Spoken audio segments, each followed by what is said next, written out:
I think you're muted, John. How about now, Jason? Yes, sir. I can hear you now. Yes, sir. Well, let's try that intro again. You know the intro. I'm John Blankenship. I am your host of Tennessee Tuesday on our final episode of 2025, which is our season finale. My co-host is Jason Boshears.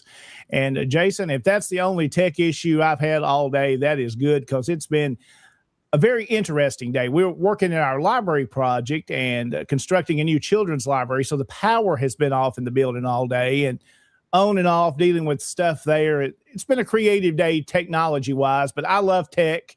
Even got a chance, Jason, to go to Best Buy and almost bought a new laptop today. Didn't really probably need one, but love tech stuff. So we're glad you're with us this evening. We're just a week out from Christmas, about 9 days, I believe, to be exact. And Jason, I'm festive behind me. You can see here. Yes. We have the Christmas tree, the small one, put on the table tonight to be festive for the Christmas season. And again, Jason, we have so much to be thankful for and grateful for. God sure has blessed me and my family, and I'm sure you can testify to the same. And as our guest tonight, Mike Dunn, will be on with us in just a moment, I know he can testify to the same as well. And we've got a great show lined up tonight. Lots of things we need to do. We'll be bringing up some of those comments from you, our viewers, this evening. We've got a great show with our guest, Mike Dunn, from the Dillard Judd Camp in Cookeville this evening. We've got a whole bunch of photographs we're going to go through. They've been busy. Some things happening around the division as we get ready to wrap up 2025. And again, we've got a disclaimer, Jason, that you're going to read for us tonight. Yes, sir. Now, the views and opinions that are going to be expressed here tonight, they're not the views and opinions of the Sons of Confederate Veterans. It's General Executive Council. Any division, any camp, any brigade, it is just the opinion of the person that is expressing it. So there you go. There is our disclaimer. Absolutely. So we want to start out the program tonight and mention a couple of our folks in Tennessee that need your prayers this evening. And one of those is Brigade Commander Jimmy Vincent. Jimmy's father passed away in the past week, and I believe today they had his funeral service, Mr. James Vincent. So we want to remember Jimmy and his friends and family in your prayers as losing his father. You've lost your dad. I've lost mine. So we know where he's at there. That's a tough spot to be in, but know that his brothers and sisters are praying for him, and I'm praying for that peace, especially this time close to Christmas. And also, we want to mention Mr. Terry Beasley, who was a longtime member of the Tennessee division in the Memphis area, now lives in Florida. And a lot of folks will know Terry. We know he's had some health issues as well over the past couple of days. And he definitely needs your prayers this evening. And I know he would greatly appreciate that. And Terry's been a member for the SCV a lot longer than I've been alive. I know at least 50 years, and it may be 55-ish or so now. So longtime member of the SCV, done a lot for our organization. So we want to remember him in our prayers. And also, of course, Jimmy Vincent there with the loss of his father. And if you've got anything else like that going, feel free to let us know. We always want to pray for you. And that's something that Connor and Moose have brought in really into the programming on SCB Chat, is getting some scripture involved. And that's very important in the day with which we live. So I appreciate their stance there as well. So we're going through some of our comments tonight. Lots of folks viewing with us, and we want to say hello to a few of those. And we see all of our regulars checking in, and we've had some new folks over the past few weeks. And we thank you for supporting this program. Jason, you want to jump in there? And I saw you're sharing some of those comments this evening. Yes, sir. I'd like to talk about everybody that's coming on and thank them for being here. Thank them but without you, we wouldn't be able to have a show. And the fact that you're here and you're supporting us, we want to thank you for this. And of course, we all know Mr. Derek Glover visiting with us. And let's see, we have Linda Hudson with the J.J. Dickinson camp. Her husband is Roy Hudson. And I'll be visiting them because I'm speaking at their Lee Jackson. Okay, here in about 3 weeks. So it's not going to be a trip down to Florida coming up for you. Yes, I do. Yes, I do. And there's Charles LeRae. Charles, thank you for joining in with us from the Bayou Country. We appreciate all these folks sharing our videos as well. They've been promoting us too, and we do appreciate all of our fellow SCV brothers and sisters there as well that are sharing our videos out. Oh, yes. And I thought about Derek Glover when you said this, when you were talking. He was probably talking about one of those old kung fu movies where everybody starts talking and you have words. The mouth move, and then finally the words show. Yes. David Pope joining us from Knoxville. Thank you, David, for joining us. And he also Merry Christmas from the Tennessee Society, MOSB. Absolutely. And he is an adjutant for us. And let's see. And we spoke about Roy just a minute ago. And there he is. Hey, Roy, thank you for joining us. Appreciate you being here. And then I believe you might know this gentleman right here. Yeah, Jim. Me and Jim were talking a little bit before we went on. We're working on a big project. Jim's doing most of the work on this one, so I've got to give him credit. In our cemetery here in Humboldt, and some folks got to see it at the division reunion, there's 120 plus Confederate veterans buried here. Yes. We got a list from 1927. This will be a neat program to do once this is completed. It was listed in the newspaper when they got their Southern Crosses of Honor, the cast iron crosses. Yes. They were placed on their graves. So some of these are not marked. So we've got some that we want to get officially a gravestone for. We've got all the research done, and he continues to work on that, identifying what company they belong to. Good work. So I appreciate Jim, and he's our new division chaplain as well. So again, if you need prayer in the division, always reach out to Jim, and I know he would be happy to pray with you and pray along with you there through your situation. Yes, and I thank you for that, and I thank Jim for stepping up. And from Missouri, we have a good friend, Mr. Jeff Youthy, joining in. Thank you for joining in from Missouri. And again, everybody still say a prayer for the Vincent family. Absolutely. We remember Jimmy and his family. Yes. And Chuck Roydhouse is joining us. And don't worry, Chuck, near the end of the episode, we're going to be talking quite a bit about the Hatton camp. So, we're going to get to see Chuck in a still shot tonight. He's going to be all dressed up for you. Yes, he is. Going to be styling and profiling, as only Chuck Roydhouse can do. And we have Mr. James Patterson joining us. Let's see. Stand when you pray, kneel to God, but never dogs like this. I believe that was said by Mr. John R. Massey, was it not? I believe so. I think that sounds right. Yes. And the story of John R. Massey is, you ought to have James Patterson come visit with you and tell you that story of John R. Massey. Absolutely. And I'm happy David Pope said this. Prayer is an earnest talking with God. Thank you for bringing that up. And we have been joined by the man himself, Mr. Tom Wood. There's Tom. Good evening, Tom. And that awesome to see Tom here. And I see Daniel has joined us again. Appreciate you joining us in, Daniel. And then we He's one have of our regulars. We appreciate that. And Al as well. Yeah. yes, Al joining us from JB Cowan Camp. And then Tom says, Merry Christmas to everyone. Mhm. Yes. And I'm happy that Charles LeRae had this to say. Prayers definitely work. Amen. They definitely do. They do. And let's see, we have Jim. Prayers are offered daily for members of the division too. So, yes. Lots of folks on with us tonight on our different platforms. We've got folks on Facebook, the different channels and yes, groups and pages, and also our YouTube channels as well. So we thank all those folks checking in with us. And there's Sean joining us from Florida. So appreciate him being on with us. Yes. I want to thank everybody for joining in with us. And I'm still going to come back and I'm going to play our disclaimer again, because everything you're going to hear tonight is the opinion of the person that is expressing it.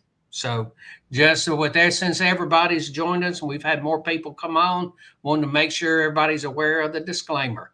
Now, Absolutely. what you're going to hear tonight, as the person that's saying it, does not reflect anything else. That's true. Yes, sir. But before we get and bring Mike on here in just a moment, Jason, I want to talk about one thing, since we don't have as many photographs from other camps to share tonight, but we do want to mention this one here. We talked about this last week. Larry McClooney, past commander-in-chief of the SCV's new book, Paradox of Freedom.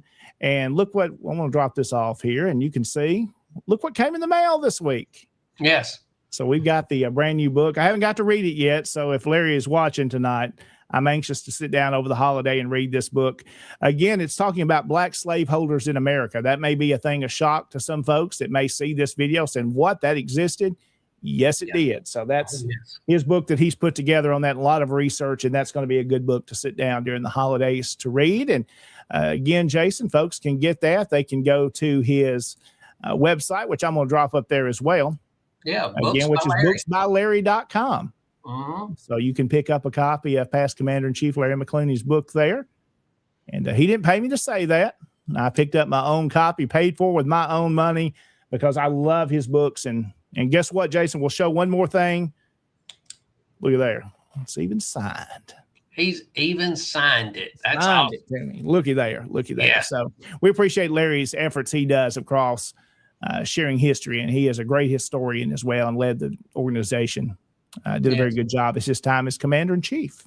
I did a very good job. Of course, he was the man that was in the chair when we reinterred Forrest in 21. When he gets to his writing, you can tell that he has done a tremendous amount of research. And I talked to him for several years as this book was in the process of being developed. One of these books like this, he's done research couple of years before he ever started writing it. Absolutely. You know, it's not just, okay, I'm going to sit down and write a book. And then, a month later, it's years of research and time put in, effort, a lot of hours put into getting the information correct. And, something we'll work on, and I'm going to reach out to him maybe sometime after the first year. We can get Larry on with us here on the program, and he can tell us a little bit more about the book and kind of give us a preview about it. Oh, yes. That should be interesting. But tonight, let's bring him on with us, Mr. Mike Dunn, who is the commander of the Dillard Judd Camp in Cookeville, Tennessee. And Mike, we're glad to have you tonight. We've been working for a little while to get you on with us, and I think it worked out perfect to have you here with us tonight on Tennessee Tuesday. So, Mike, welcome in. Thank you very much, commanders. And if you would let me begin by saying my apologies to everyone listening here tonight. I happened to be in Yankee Land, Chicago last week. 2-degree weather, and I was in the harsh wind for quite a while.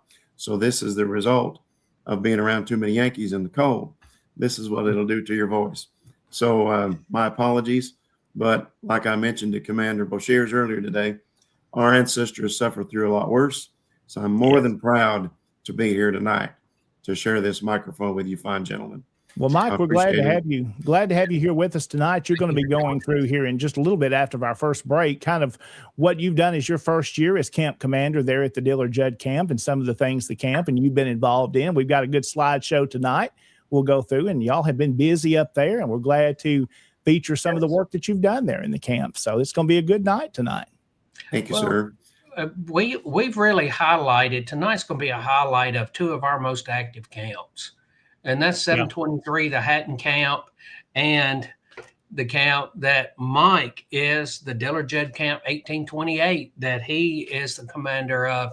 These two camps are the two busiest, two most active camps in the Tennessee Division. And they do a tremendous amount of work. And you're going to see what the last little bit has been for them. And all I can say is, Mike, thank you for joining us. It's an honor to have you here and to push through the Yankee cooties and to address everybody, because Yankee cooties are some bad cooties. Oh, and, yeah, absolutely. And you're pushing through it. You know, they'll do anything they can to silence us, but I won't let that happen. Absolutely. Well, Mike, I want to do this before we get into your full program and talk about what you've done. Kind of introduce yourself to folks that may be watching this evening that don't know who Mike Dunn is. Tell me a little bit about how you've got involved in the SCV and maybe your love of history kind of got you to where you are today. Give me a little background on you. Absolutely. Thank you, Fran. First of all, tonight I'm glad to be flanked by two Bonnie Blues behind me and our festive president who's touting his Santa Claus hat. But and I'd keep that up all year if my wife would let me. But you know how those things go, sitting here in our kitchen. I am a proud descendant of, like many gentlemen, a cluster of different Confederate veterans. And one of the ones I'm most proud of happened to be a chaplain and happened to be a prisoner of war, and then was survived the conflict and being a POW. And then after his release, moved west to Texas and stayed in the Dallas, Texas area, where he's currently buried just south of Fort Worth. But I love his record of service, and I love to speak about chaplains in the war. But anyway, I've been an SCV member since 1981, and it's always been a wonderful passion of mine to study our families in the Confederate States of America. I don't consider Confederate soldiers something of a distant past. I consider them our family because their blood is in our veins. You're right. And we are grouped here together on this chat because of that. And we have several good things in common: our love of Christ, our love of patriotism and liberties, but we're descendants of Confederate family. So that's always been a huge important thing for me to talk about. But I'm a law enforcement veteran over 30 years. I served in Tennessee at the local municipality level in Nashville, and then did a lot of undercover work for several years, narcotics and prostitution work, a lot of sex industry, a lot of international cartel work, things like that. And then I went into state level as a special agent, worked for the Tennessee Office of Inspector General for about 12 years. And then 2 of those years were for the Federal Inspector General's office. Did a lot of undercover work for them. And then I went to work for the state for about 5 years in internal affairs work, investigating corruption in our state. I know you're surprised to hear about that. Yeah, it happens. It's there. Yes. So anyway, currently sitting on a board for the state of Tennessee. It's first of its kind in the country, and it's called the Inmate Disciplinary Oversight Board. And we look at prison sentences for inmates who are receiving good credits while still doing bad behavior. So we're supposed to adjust that so we don't get bad guys coming out too soon. Absolutely. So, but beyond that, been a reenactor since the mid 80s with my father, several friends.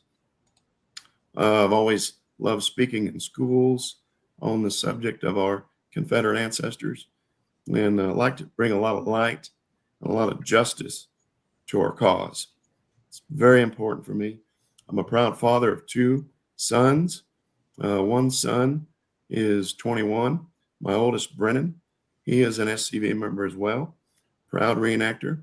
And my youngest son, Jackson, is 20, and he happens to be a new Marine. And after our podcast is over tonight, I'm driving into Nashville to pick him up coming back straight from Camp Lejeune, Oh, wow. drinking that Okay. dirty water. And he graduated from Paris Island on Halloween. Then he came home for just a few short days before continuing his training at Camp Lejeune. So I'm proud of him.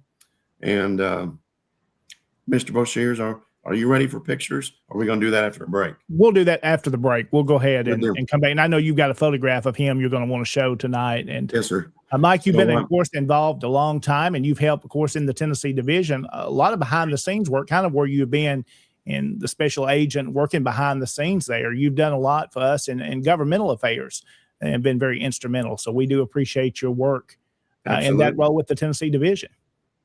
Yes, sir. I'm proud to do that as well. I've made a lot of good friendships up there in the Tennessee legislature, and some very fruitful ones. I'm very proud of our accomplishments, and we're not through. We're just getting started. Absolutely. And, we've got a lot to do still. And it's timing. I believe it's God's timing a lot of times, and a lot of his fruitful work with connections we make with other Christian brothers on the Hill. So we're in it for the long haul. We're in it to win it, and we're never going to let our ancestors down. Put it that way. That's what it's all about. Well, Mike Dunn is our guest tonight, and Mike's going to be with us here for a little while tonight, probably a good half an hour to 45 minutes. We've got a lot of photographs to go through, and your camp has been busy. So if you'll hang with us, we'll come back after this break, and we'll talk a little bit more tonight. Good deal. All right, Mike Dunn, our guest this evening. Jason, we're glad to have him with us. It's going to be a good program, a good show tonight, so I hope you'll stay with us. We'll be here till at least 8 o'clock, maybe a little after. We'll see how it all goes tonight. We do thank you for watching each week. This is our season finale of our first season of Tennessee Tuesday on SCV Chat. We're going to wrap up tonight. Then we'll come back in the first week of January. I believe the date is January the 6th. I believe it's that date. We'll be back with a new live program. So there will be a couple of replays through the end of the year. But again, we're wrapping up with a great guest tonight. And Jason, we're going to come back right after this, but we need to talk about our sponsors tonight and thank them, our Patreon supporters here of SCV Chat and Tennessee Tuesday, as well as Dr. Chris Cummings, our sponsor tonight. And I'll let you talk a little bit about them. Oh, yes. First of all, we want to thank the sponsors. If you will look at our Patreon, you can go to Patreon and go into SCV Chat and take a look at the different levels in which you can contribute. They have the Feed a Moose level. You've heard us talk about that. If you are a usual watcher on SCV Chat or look around the Confederation and Tennessee Tuesday, you know that we talk about all of these different levels in which you can join. You have the $2.50 Feed the Moose level. Then you have the $10 a month level. And then you have the $30 a month level. And they call the $30 a month level the merchandise level. And that is after you've been a member for like 3 months, something like that. Every 3 months, they'll send you a little something. That's a gift, for being a Patreon member. Yeah. And you can see all these people that have scrolled along the bottom here. Those are our Patreon members. And then you have our episode, the big sponsors. And this is Chris Cummings, MD. And I call him a big sponsor because he's doing $80 a month. $80 a month lets you sponsor a show. And if you have any questions about any of it, go to SCV Chat and look at all of the different levels on that, scvchat.com. Then you can go to Patreon/SCV Chat and look at all the different levels which you can join. And it really does help to keep the show on. All of the money goes straight back into doing the show. Yeah. If you listened last night, you heard them talk about that because of the Patreon membership, they're now able to buy some new software to be able to edit videos. So, that's kind of stuff it goes for. Everything's going straight back into. And that stuff is expensive, Jason, doing some of that kind of work, software, and everything is subscription based now. Yes. So it's expensive. It's a big investment, and we appreciate their efforts. And without our sponsors, we wouldn't be able to continue this kind of programming easily. I mean, we could do it, but it helps to have the sponsors to make this happen and to continue adding more shows and more programs. Oh, yes. And, if people like us, people want us to come on and they want us to do this, this is a way for you to be able to help this to happen. If not, the Canvas subscription, they comes out every month, Yeah, or it depends on how you subscribe to it. But sure. you have all of these different products that you have to have. A lot of this stuff I've created, like the ads, all of that comes from Canva. Well, that's a subscription that I pay for. Mhm. Okay. And, and well, if we need to get to one of the bigger subscriptions, or we need to be able to pay StreamYard. StreamYard's nearly $1,000 a year. And Mhm. that's one of I'm going to call it an affordable level. It has all of the Yeah, there's functions. different tiers you can go up to do more things. Oh, Mhm. yes. So if we want to be able to do a lot more, it would cost us a lot more. So, Yes. so it's the sponsors mean a tremendous amount. I want to thank everybody that has contributed. And I want to thank Dr. Chris Cummins for sponsoring the show. If you've been on before, you heard, Moose is very accident prone. He fell off of a fence. He's poked himself in the eye. Mm. So, and I know, Chris, do you want Yeah, to speak about it? absolutely. I got to meet him several years ago when he was practicing in Jackson, Tennessee for a while. Got to eat lunch with him a few times, and we do appreciate the work he does. Highly thought of, highly respected. Look at some Google reviews. He's highly thought of, have helped a lot of folks, especially with knee pain. I know that's one of his specialties there. So Dr. Chris Cummings, Mississippi, one of our sponsors here on SCB Chat in Tennessee Tuesday. And Jason, it's time to take our first break right now. We're about halfway through this hour, the 7 o'clock hour Confederate Standard Time this evening. We're glad you're here with us, and we'll be back right after this. There is a place nestled in the rolling farmland of southern Middle Tennessee. A home constructed in 1837, nearly lost to the ravages of war. Saved by a servant and a Confederate general. A place where families loved and lost.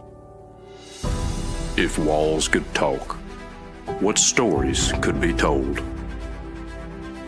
If a place, a home, can feel love, loss, pain, surely this is one of those places. Nearby is a more recent structure, and inside are the stories of heroes and heroines, stories of battles won and lost. Stories of sacrifices made by the people of its native soil. A place that will tell the true and complete story of the Southland and the war fought for its freedom. From the causes that led to the conflict to the modern-day struggles to protect Southern history. Historic Elm Springs and the Confederate Museum at Elm Springs are the general headquarters for the Sons of Confederate Veterans. A place where the story of the Southland and its historic struggle is preserved and told. Come and discover your history.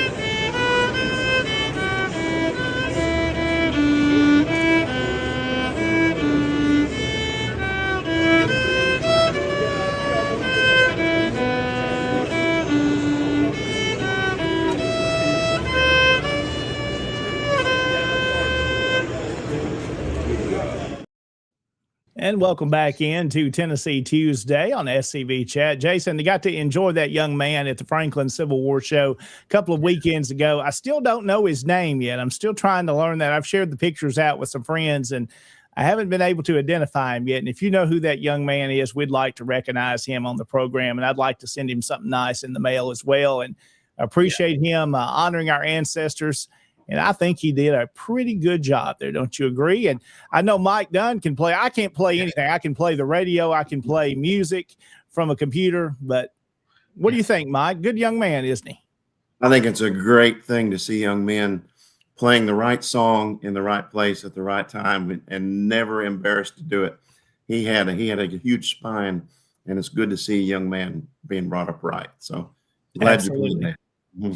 Yes. Well, Mike Dunn is our guest this evening. He's the commander of the Dillard Judd Camp in Cookeville, Tennessee. And Mike has been commander, I guess, about a year now as the camp commander, had taken over from past commander, Mr. Mike Williams, who had held that position for several years. And he's done a lot of things and has been busy. And we want to jump into this tonight. And Jason's got a slideshow ready of photographs you sent him. You guys, as we've talked about, one of the busiest camps, not only in Tennessee, but in the Confederation, and doing a great job. And we're glad to be able to highlight some of the work you've done as leading the camp over the past year. And Mike, first, let me ask you, how's it been being a camp commander of a camp like the Dillard Judd Camp?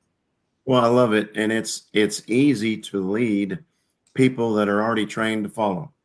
It makes it very easy. And all I have to do is think, what else can we do? So that's kind of what my year has been like is, what about this or what about this? We haven't tried this before. And I like to think outside the box, try to take the SCV places we haven't been in a long time or where we'd like to go somewhere new and expand a little bit. I'm all for westward expansion. So let's do it. Absolutely. Well, Mike, tell me a little bit about, before we get into the photographs you've got tonight, tell me about the Dillard Judd Camp, and if you want to, where you guys meet, how y'all meet, and kind of what's happening in the camp in that level. Thank you, Fran. I believe we were chartered in the early 1980s, if I remember right. I believe Ed Butler Sr. could tell us about that, one of our charter members. And we meet in Cookeville. We're based out of Cookeville, Tennessee, in Putnam County. And we meet the third Monday evening of every month at 7 p.m. at the Golden Corral. Oh, that's a good place to be. And not eat. We've got to eat when we meet. So a lot of times we'll show up hour early, enjoy each other's good Christian Southern fellowship. The waitresses love us. The ownership loves us. Townspeople love us. They always sit around the meeting room before we shut the curtain and do our business. And it's great. It's a great atmosphere. So please come join us if you'd like. We'd be happy to have you. And we have a good mix of young people, middle-aged people, elderly people. A lot of ladies come from the UDC and Rose camps and things like that. So we have a great following. Happy to be there. Well, Mike, tell me about the namesake of your camps there, the Dillard and the Judd name. Tell me who those folks are that may not be familiar with them. Yes, sir. Both of those gentlemen were Confederate veterans, Mr. Dillard and Mr. Judd, and they're both buried in the Putnam County area. And some of the cemetery work we've done has been around their grave sites. And it's pretty neat to know that, and I don't know how it came about. Sure. And I need to do more research on this, and apologize for my lack of preparation on this question. I don't know why our camp has two names joined together, like Lebanon's camps or Robert Hatton or Greenbriers, John Hunt Morgan, but ours is Dillard Judd with a hyphen in the middle, and it's honoring two veterans of our local area. So my apologies, but next visit I'll have the full story of why those names were chosen. I put you on the spot there. Definitely two men worth recognizing, of course, in that area that served in the Confederacy and Confederate Army. And let's kind of mention, I know you're going to get into this in the slideshow, but something that I've got to see several times that I know the camp is really proud of, that's happened several years ago, is the monument that's in the local cemetery there. That was a big deal to see that large monument put there. Yes. Yes, sir. We're proud of it. It's in the Cookeville City Cemetery, and it's honoring several dozen Confederate veterans who are buried there. We have ceremonies there every year, and unfortunately, it's been threatened by Antifa, another group in the past. So we've had to guard it several times at nighttime, and the local law enforcement are on our side, and we've got a great following there in town. So we do what we can to protect our image, protect our loved ones, protect our ancestors, our families there who are buried there. and we're proud of it. It's a good place. Well, I know you've got a gentleman who's the past commander that's known as Bear Hunter, who is willing to defend the monument anytime needs to be, Mike Williams. And we're picking at Mike a little bit this evening, but he led the camp before you for several years, did a fantastic job, and kind of retired from that position. And then you sought the office and now taken over. Of course, you're no stranger, as we mentioned earlier, to the SCV. You've been active for a long time. And Mike, I'm going to kind of turn it over to you and Jason a little bit here. And Jason's got the slideshow ready and kind of let you lead through the things you guys have done over the past year. Yes, sir. Brother Commander Blankenship, I just want to thank you for your leadership for our state. Thank you. I appreciate an outstanding leader. And we really enjoyed earlier this year attending our division reunion out there in your town. And it was really, really neat to see the surrounding area and all the people that love you and support you at your hometown. I appreciate that. Very nice to see. So thank you for doing what you're doing. Absolutely. Doors always open anytime you want to come down here. We'd love to have you. Thank you. Let's press on toward the goal. It's good Absolutely. stuff. Yes, sir. Commander Boshears. Yes, sir, young man. Yes, sir. As I told you earlier, this is an exciting night for me because as soon as we're done this evening, we're headed into Nashville to pick up our new Marine. And Jackson Dunn is a proud member of Sons of Confederate Veterans. And that's his Paris Island Marine picture. Graduated there at Paris Island on October 31st. And very, very proud of his passing the crucible and all the Marine tests for basic training. And then if you'll continue on. Yes, sir. I just wanted to pop that up because we have Marines and a lot of military people on here, and they were congratulating you. So I figured I'd show. But I wanted to pop up that. I didn't know if you could see the comment across the bottom. No, sir, I can't. I'm sorry. That's okay. And this picture here, as soon as he graduated, the very next week was our Veterans Day parade in Carthage. So he was asked by retired Sergeant Major John Henry, who's running for Congress right now, if Jackson Dunn could participate in the parade. So as soon as he graduated, a week later, he was marching in his dress blues to honor previous veterans in Tennessee. So this is he and his mother and I, proud parents of our new Marine. It's great. Yes. And want to brag on him some more because he and my other son, Brennan, happened to participate in the reinterment process and ceremonies for Nathan Bedford Forrest and his wife. And Jackson, as far as we know, is the youngest pallbearer for the general and his wife in all history. Because I looked up the list, pallbearers from 1875, and then modern day list when we were there. And Jackson was 16 years old. Oh, wow. So I wonder how many Marines who graduated from Paris Island happen to be a pallbearer for General Nathan Bedford Forrest. It's a real neat honor. Very, very nice. Absolutely. These is pictures from the boyhood home process of the reinterment. Of course, this picture was taken by Jackson inside the room where Forrest was born. And that's Forrest casket on the left and Mrs. Forrest casket on the right. And all that day at the boyhood home, after we participated as being pallbearers, we rotated in and out as honor guards in this room and on the front and back porches as well. So that was an absolutely fine day, and I'll never forget it. And as Commander Williams said that day, that's the day the world stood still for that stuff to participate in. Here's a picture of myself and the favorite two pallbearers of the day. And it was an honor for us to be there with our Forrest cockades. And we saved those gloves as well. And the next picture,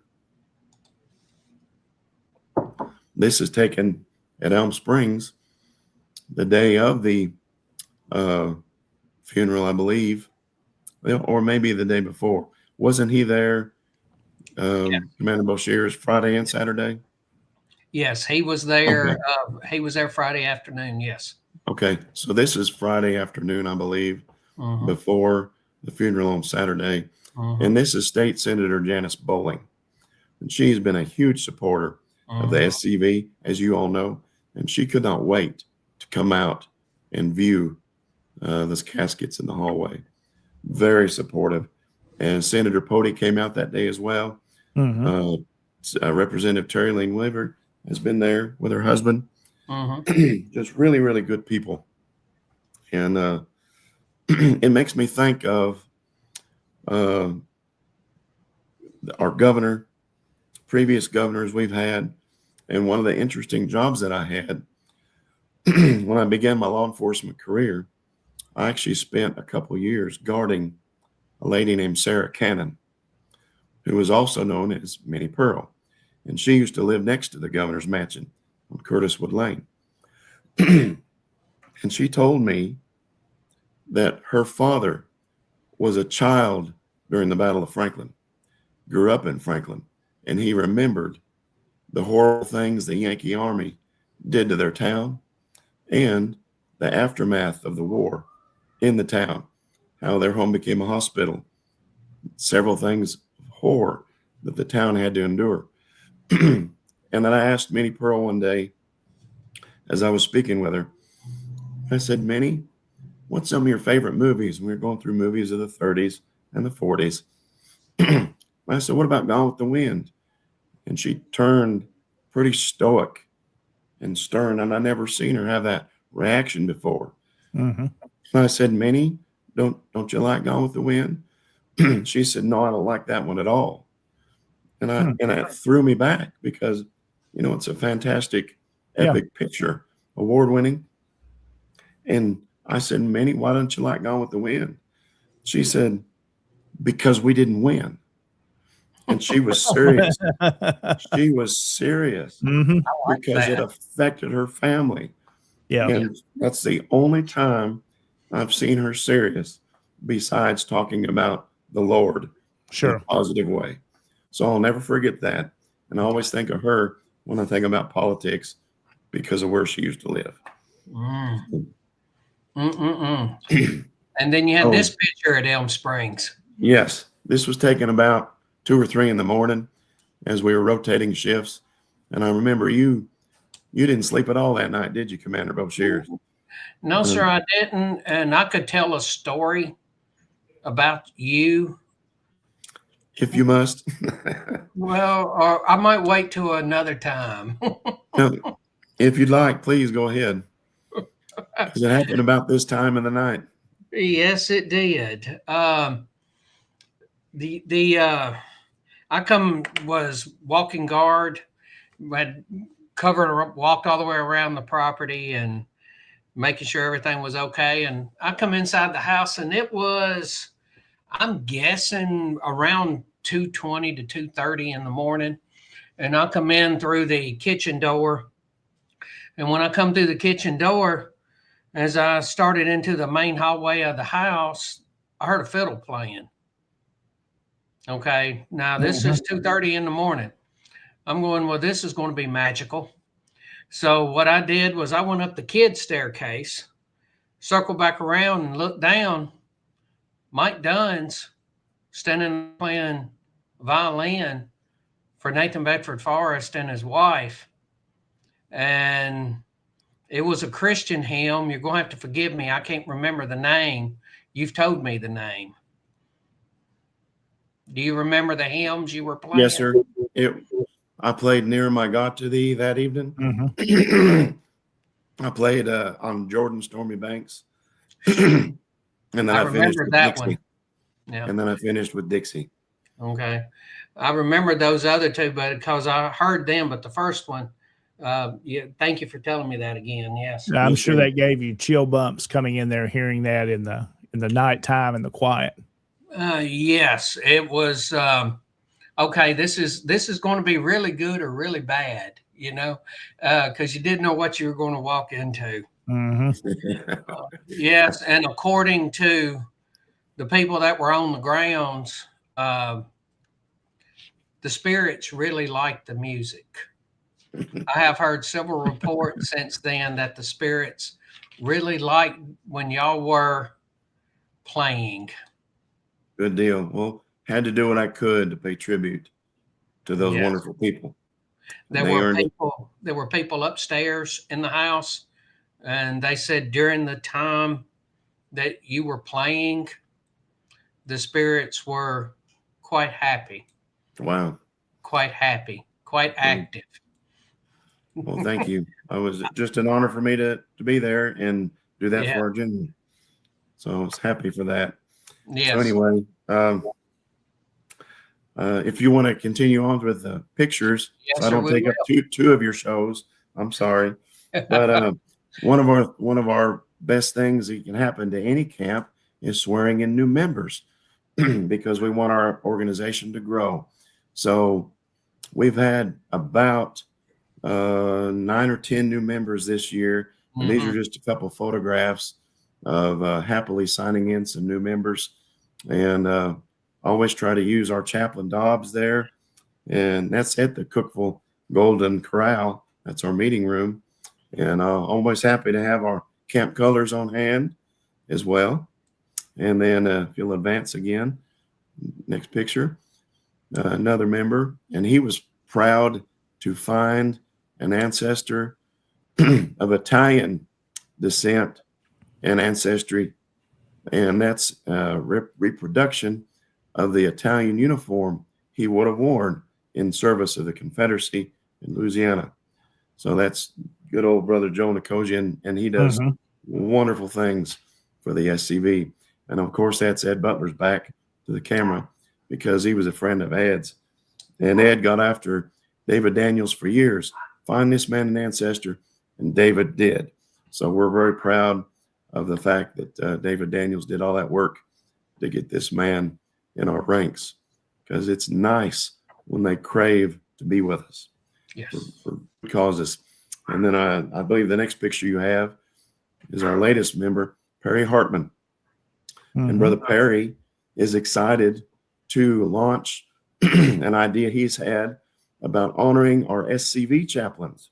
And he'll be beginning a podcast under y'all's direction and guidance in the future, and your permission, to honor SCV chaplains around the country. So he's excited to highlight that. And I told him I would mention that tonight. But he's on fire for God, and he's on fire for the SCV, and he's the kind of members that we need. Proud of him. That would be wonderful to work with him to do that. Yeah, definitely. Absolutely. And the next picture I believe we have is a couple of our newest members, the Claywells from Smith County. And this picture was taken at something new we tried this year, our first annual Patrick Claiborne dinner. And we had a Patrick Claiborne and St. Patrick's Day dinner back in March. And we had a special speaker. His name was Jason Boshears, and he seemed to rattle off some great information that we didn't know about Patrick Claiborne. And it was an honor to hear him speaking that evening. And then we had a couple pictures of that evening, and we're going to try to do it again this coming year. And I have asked Brother Thomas Cartwright to speak on Patrick Claiborne this year. And we're pretty sure he can make it. He's going to work out some details, but that'll be March the 16th this year. And we're going to have it at the Smith County Heritage Museum. And we'll have more space there. And that's in Carthage, Tennessee. But I'll get you more information about that. Yeah, we'll definitely promote it. Yes, well. And Thomas Cartwright is fantastic. And just to tell you what Patrick Claiborne did there at Franklin, that's a tale all on its own. It's incredible. Incredible. And I've had the honor of dying on the field with Brother Cartwright over the years, and especially up in Gettysburg at the 130th anniversary several years ago. And we'll go over some slogans that I enjoyed hearing him say at a later time. Yes. Mike, you're Yeah. starting to show your age there when you said the 130th anniversty of the battle. That's right. That's right. Those were good days. It's been a few Those were years. fun times. Those were fun times. And Yes. I believe you have, there you go. There's some more pictures of our Claiborne dinner. And these are our proud members on the left. Yeah. Brother Waller is a member of our camp. And on the right is Miss Penny Waller. She is the president of the Hart UDC camp in Carthage. And the next picture, also from the Claiborne dinner, that's Commander Williams on the right. The Commander Douglas III on the left. He's the Gallatin camp. And then continue on, another picture of those two gentlemen. Some stranger on the left, we invited him up on the street, and he just decided to come and enjoy supper with us that night. He looks like he's had a lot of suppers in his time. But he's got a good Irish colored tie. That's why we let him in the door. An Irish T-Rex. That's right. And then Miss Vonda Dixon and Mr. Kevin Witherall, and hats off to Brother Kevin for losing his mother this year, and proud of him for keeping on going towards the goal. There's Brother Ed Butler, and thank the world of him. And I want to add my condolences as well to Brother Vincent for the loss of his father. And I attended that service this morning in Pall Mall up in East Tennessee. So again, keep praying for his family. I believe you have some more pictures as well of our dinner. And people came from East Tennessee, Middle Tennessee. And this particular night, we were under severe tornado threats and downpours. And by the time that dinner started, that banquet room was full. We didn't have any empty chairs. People came out for the cause in horrible weather. I was very proud of that. Dedicated folks. You can't stop the Irish. Sir, and my son is Lieutenant Commander of our Diller Judd camp. That's Brendan Dunn right there at the podium, giving the charge. And our second Lieutenant Commander, James Irby, in front of the colors there. Thank you. So, very good. I also want to mention some activities we did this year. We were able to play as a group of musicians called the Strings of Secession. That's Brother Marlon Rood and I. Marlon Rood is the past commander of the John Hunt Morgan Camp, Greenbrier, Tennessee. Fascinating, stellar professional musician. Teaches music for a living, owns a music store in downtown Springfield, Tennessee. And he's been friends with the top-notch enchilada of the Grand Ole Opry for 60 years. He grew up in Studio B, watching his parents participate in recording a lot of greats like George Jones, Tammy Wynette, a lot of heavyweights in music history. He knows his history of music, especially Confederate music. So it's an honor anytime I get to stand with this man. But I just wanted to mention these couple things because we've been invited to play at the 2026 National Reunion for the SCV in Lexington, Kentucky. So we'll have a couple other musicians with us as well. But we're honored to play there at the homecoming at the museum. And we played a couple of times, actually, the past couple of years. But Mike, let me ask you a question. At the National Reunion coming, will you be playing at the Grand Ball? Is that when you'll be playing? Yes, sir. Okay. We will. So we will help you trip over your partner as best we can when it's time to reel or jig. Yes, sir. And I believe we've been asked to play at the reunion in Mississippi in a couple of years as well. So I don't have the dates for that. Y'all would have that. But we were asked as well. So if we can continue on, I want to talk about our Confederate Decoration Day we had this year at that Confederate Monument in the Cookeville Cemetery. That's representative of the state in that region, Ed Butler II. Y'all, he is one of the biggest allies we'll ever have in the SCV and UDC. This man right here in this picture at the podium, the son of our famous Ed Butler in the red coat, He is the reason that we have the relics we do from the State Mhm. Museum at our Yes. National Museum. He's the one that took it to the fight, and he's the one that established the bridge of relationship with the State Museum, and he's only getting started. The Yes. future will only tell what else we get, including things we haven't even mentioned yet. So Yes. he's on fire. And as a private citizen in Tennessee, I'll tell you this, I support this man financially every time he's running, and he will be running again. And if you don't trust your politicians, you can trust this man. He's a good Christian man. He's a friend of my family. He's a friend of the SCV, and he doesn't have to promise anything because he's already proven it. He's already done quite a bit. So I'll pitch him anytime I get the chance.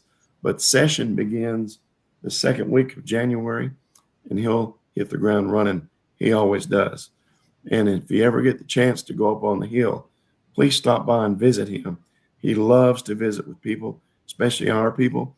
And when you're in his office, look on the wall, you're going to see some wooden objects readily familiar that were made by his daddy that resemble things at the State Museum and the Confederate Museum, because his dad is so productive in that wood shop and he does great work. So I always like to brag on him. In the next picture, you'll see this is Brother Bentley Langford, one of our great camp members of Dillard Judd. He now works at the Confederate headquarters there and the museum, and studies under the leadership of Brother Adam Southern. And Brother Bentley has took it on himself to champion the cause of raising a Confederate brass band.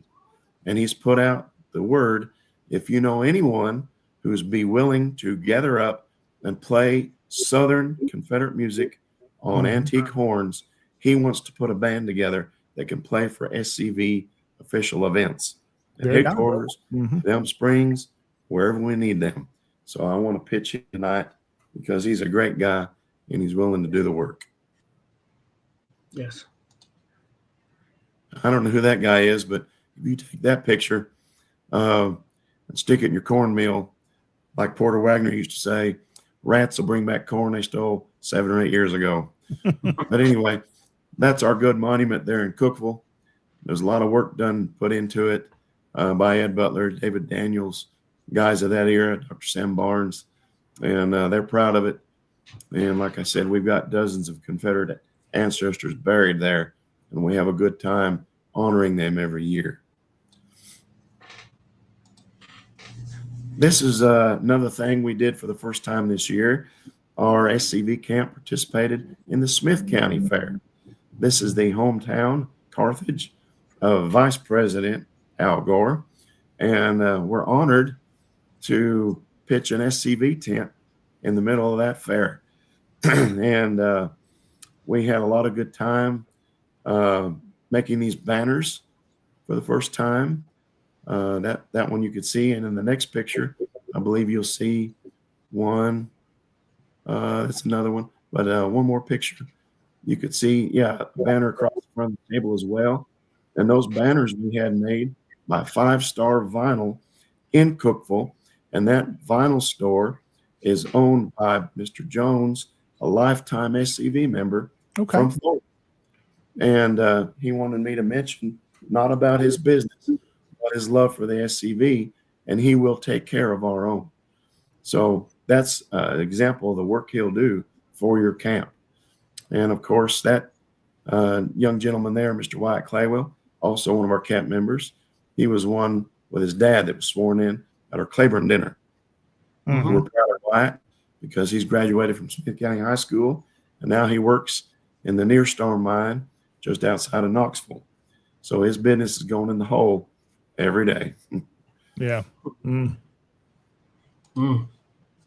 This is a new idea we had, and I met with Commander Boshears several months ago, and I thought, one of the areas of American history that's pretty much ignored is when our Confederate veterans, while they were still living, were probably appreciated and respected the most on a national scale and celebrated the most on a national scale.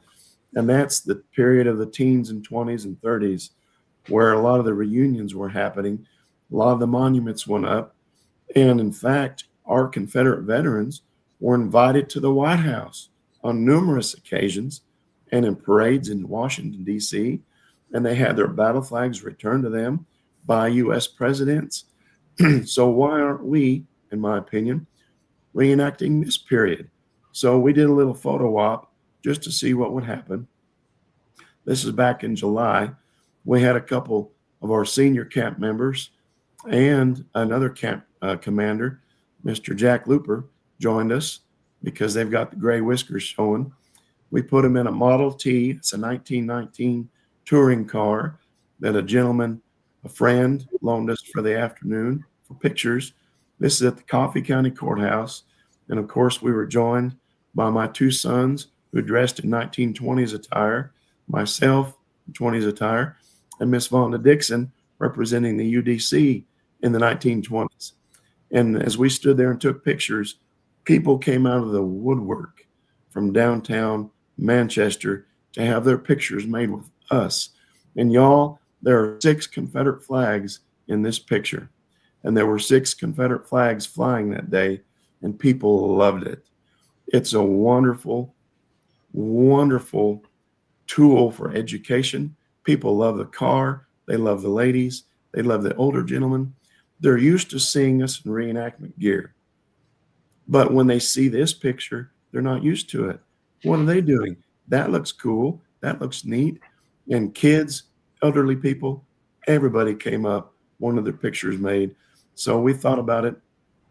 Wouldn't it be neat to reenact and have a UCV brigade? And that's what I'd like to call our little effort, the United Confederate Veterans Brigade.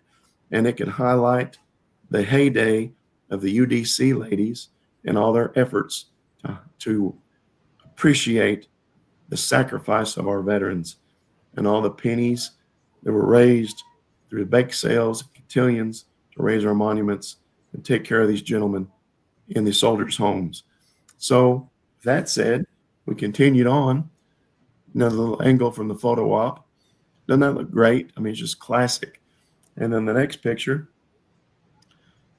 Vonda representing how UDC could look back in the 1920s. And I think it looks great. And then the next picture is our recent purchase. The Dillard Judd Camp purchased this 1921 Model T truck. This came from the St. Louis Rail Yards, St. Louis, Missouri. And this truck was used to transport people back and forth to the railroad and their luggage.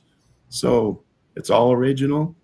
It's been restored with paint in improper color back during the 1980s. So we're going to paint it back its original color, green.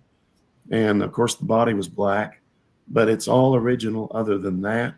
And we're going to see how much we can use it for the UCV brigade, because we can hold about 6 people in seats in that truck at future parades, car shows, festivals, whatever.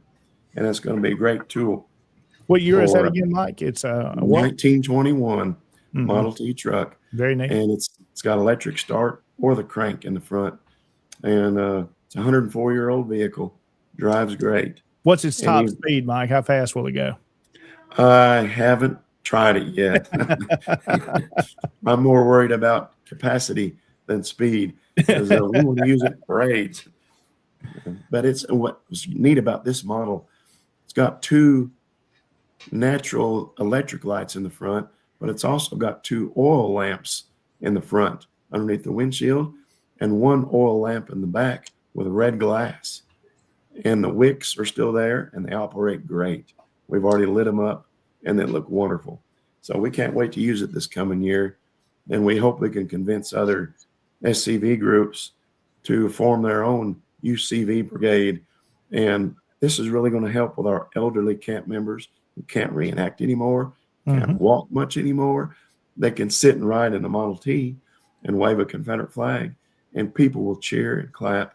I know they will, because of the reaction we got just taking pictures. That's So I'm neat. really looking forward to that. Yeah. Sure. So, Well, and that's one of the things that I'm doing all of this for, because I'm at that age. It's tough for me to reenact. Okay. sure. But I can ride around in a vehicle and wave a flag. Yes, Yes. sir. Mhm.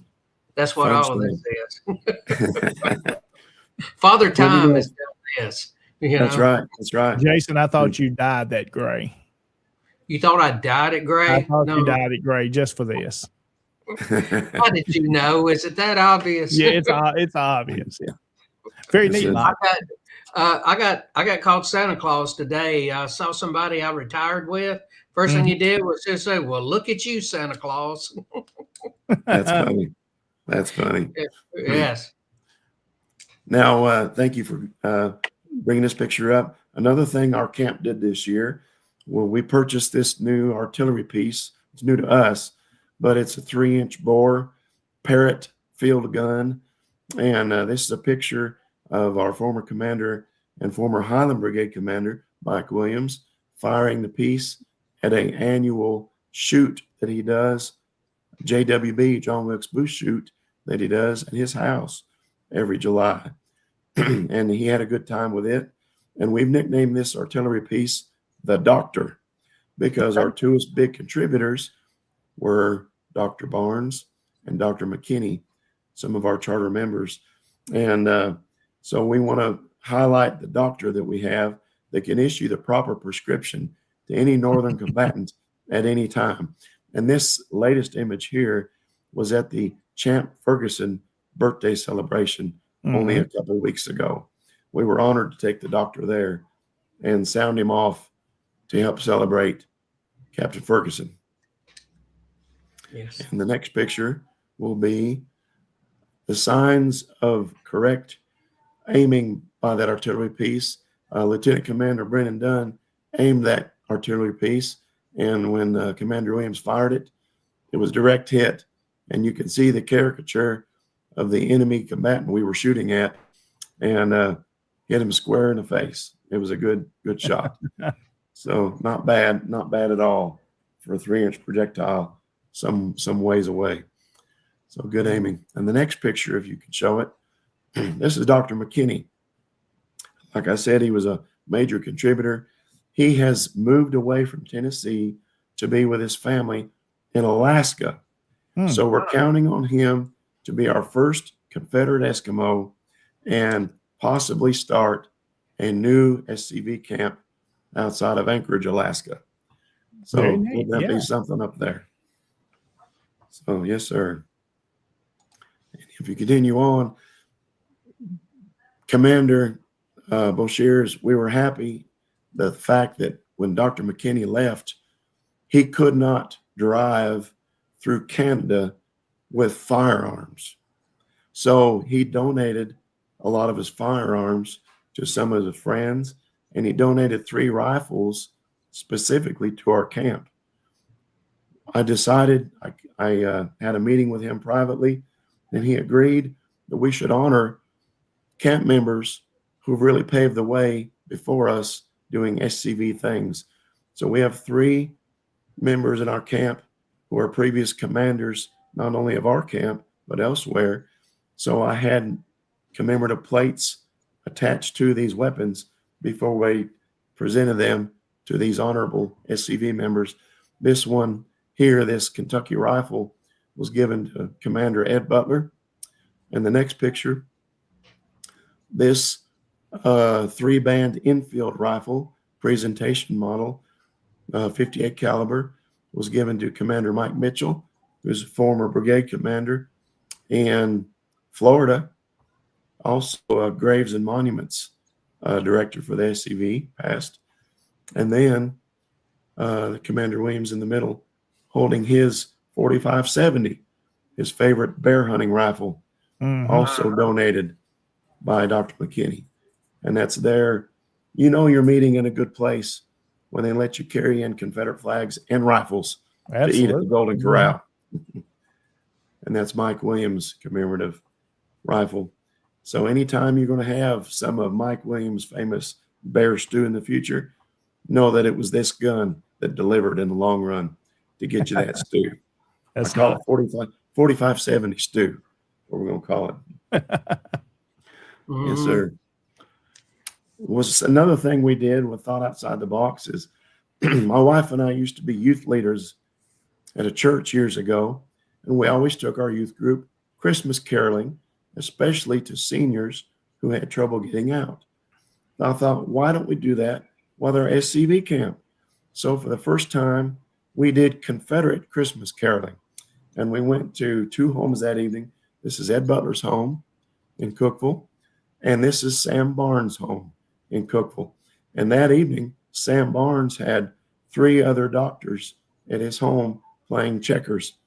And we told Dr. Barnes we were coming ahead of time, but he didn't tell his guests.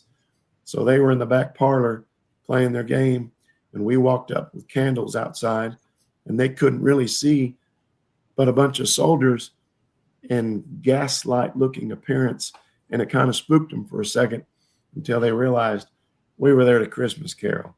So we enjoyed the evening.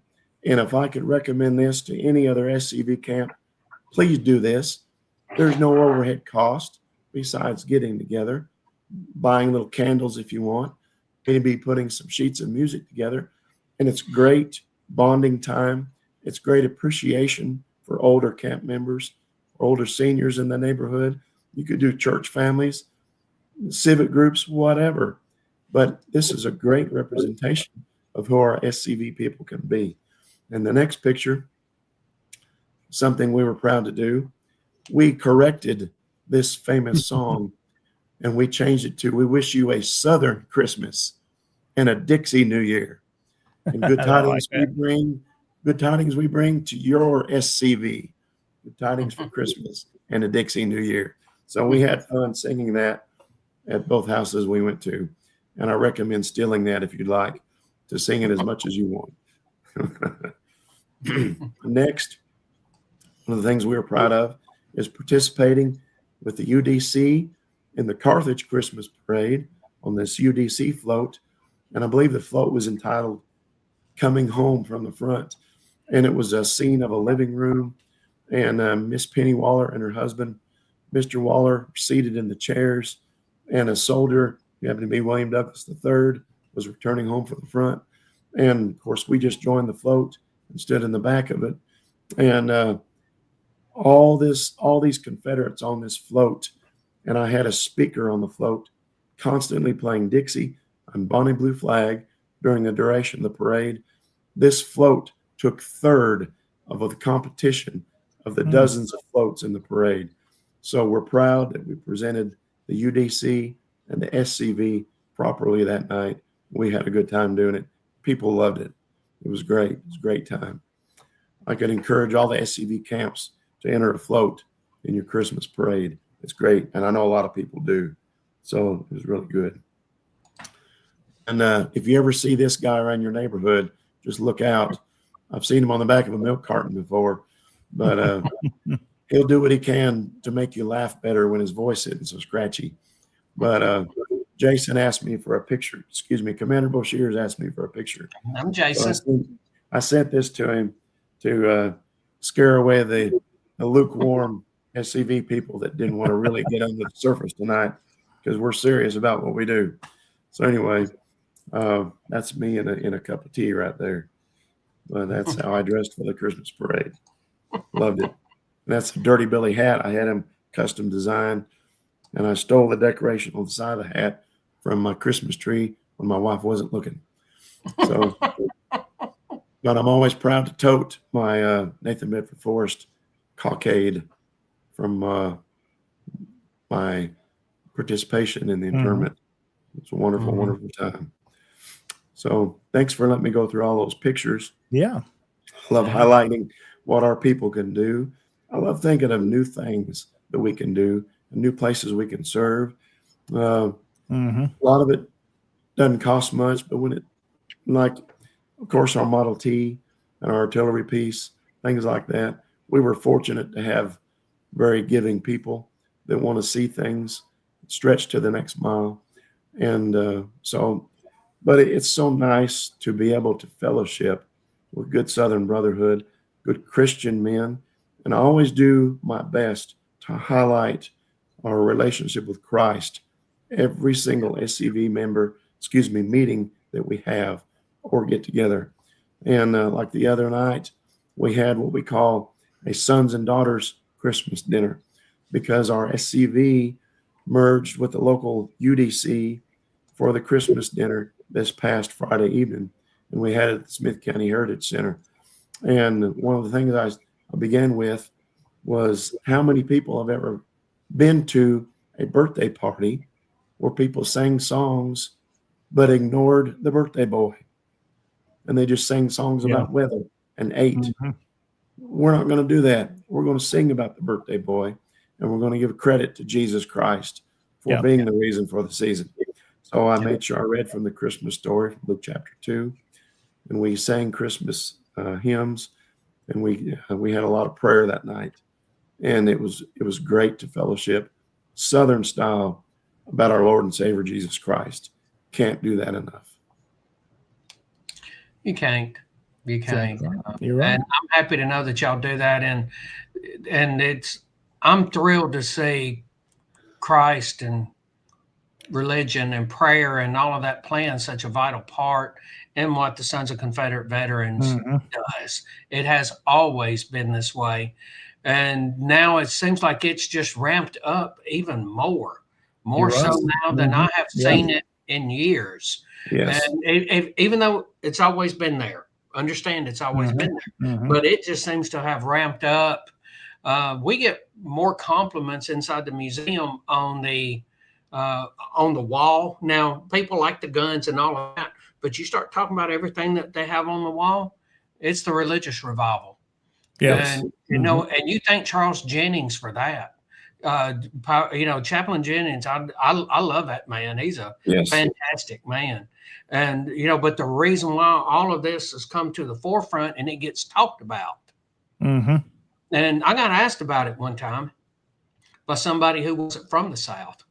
And I said, get off the interstate and take some back roads, because they were heading back north and they were headed through Kentucky. And I said, take some back roads and just look at all of the turn of the century churches you're going to see on those back roads. That tells you the religious revival, because those men that came home started churches. Absolutely. And as so yes, this started it. And I think that, Pastor Jennings told me that that's the fourth largest religious revival in the world, was what went through the Confederate Army during the war. That's correct. And if that's the case, then, he talked about it, and now people pay attention to it. And then we see what you're doing there, singing Christmas carols and making it about the reason for the season. That's right.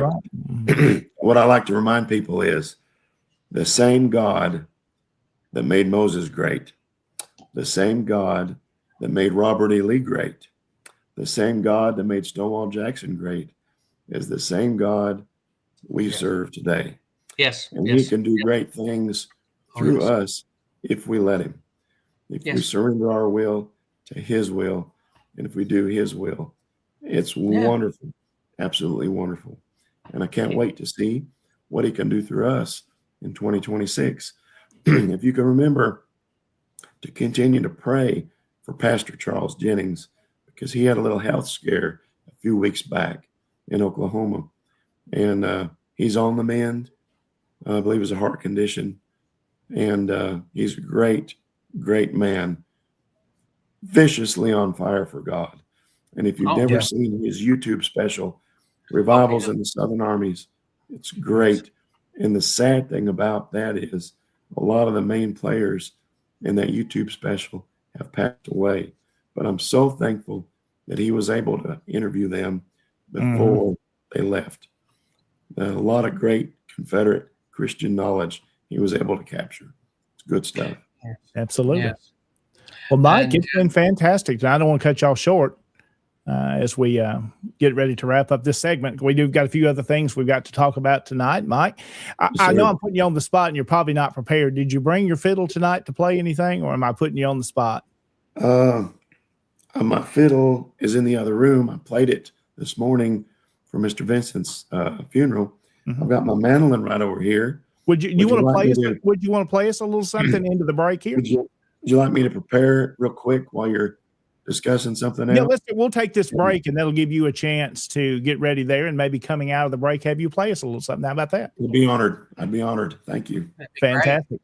All right, Mike Dunn has been our guest this evening. He's the commander of the Dillard Judd Camp in Cookeville. I think it's been a great program tonight so far, yes, Jason, and a lot of work they're doing up there, very active, and a lot of creative things they've put together. So we applaud their work, and I wish them the best in 2026, as Mike said, that they've got some great things they're working on. So it's been a good show. Let's do this, Jason. We need to take a break.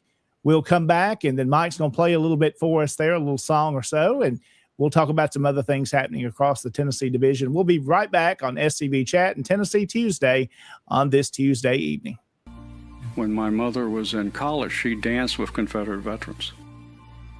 To me, it wasn't that far away. My father knew this. My mother knew this.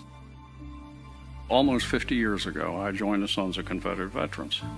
In those days, we weren't concerned about saving monuments or any of those things. That wasn't necessary. In fact, none of us had any remote idea that it would ever come up. We can't just sit there and react. We have to be proactive. Or, as Robert E. Lee said, the best way to disrupt your enemy's plans is to strike first. Everyone should do all in his power to collect and disseminate the truth, in the hope that it may find a place in history and descend to posterity. History is not the relation of campaigns and battles and generals or other individuals, but that which shows the principles for which the South contended and which justified her struggle for those principles. If you're looking for some place to be where you think you're going to accomplish something to save our history, go to the Sons of Confederate Veterans. I'm Thomas Lee Jesse. I'm a descendant of Private Daughtery Gilmer, a Confederate veteran.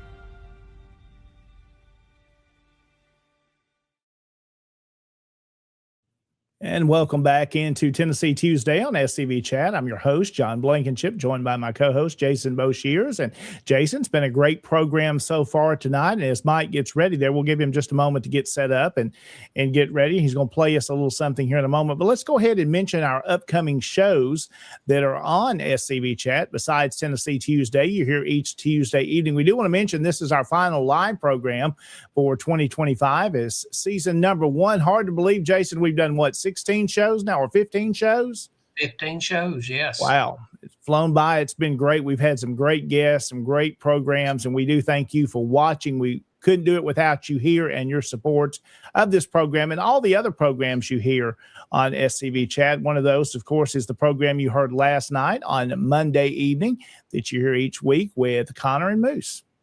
Yes, SCV. Monday night, you have SCV Chat, 7 p.m. Central Time. Tuesday, Tennessee Tuesday, 7 p.m. Central Time. Wednesday, look around Florida with the Florida man himself, Mr. Sean McFall. It's 7 Central Time for that as well. And on Thursday night, now the first Thursday night of each month is Commander's Comments. The Commander-in-Chief will be here. Yes, and that's a great show because you get to hear straight from the Commander-in-Chief himself. You have the Commander-in-Chief. Most of the time, the Lieutenant Commander-in-Chief is on there. You'll have the Chief of Heritage Operations on there. And they're just talking about anything that is going on. And you get to hear it from the man himself that is sitting in the chair. That's the first Thursday night of each month. The rest of them, they're just look around the Confederation. All of those are at 7 p.m. Central Time. Friday night, we have Friends of Douglas South Hall Freeman with David Pope. That comes out at 7 p.m. Central Time. I don't know if he's going live this coming Friday night or not. I think he went live this past Friday night. He's every other Friday night. Yeah, he's going to do with it says on there, the season finale tradition with an encore presentation. And he's going to go all the way up to, looks like Friday night, December 19th. Okay. Mm-hmm. And on Sunday night, we have Hardy on History with Michael C. Hardy, and that's at 7:30 Central Time. Yeah. And that's a great show. Michael Hardy, he's written 30-something books, plus he's hundreds of articles, keeps up with a vlog and a blog. A true historian. Very knowledgeable on all the subjects, especially in his area of North Carolina and beyond. Really an expert in that field and a great historian, a great author, got several of his books, just a wealth of knowledge and a very interesting program. So if you haven't watched that yet, you need to make sure you tune in. Yes. And let's go ahead and mention for folks that want to send in photographs, especially during our program for Tennessee Tuesday, is we mainly feature Tennessee related events, but also on Thursday evenings for Look Around Confederation, Moose and Connor, and mainly Moose usually on Thursday nights. It's been a lot.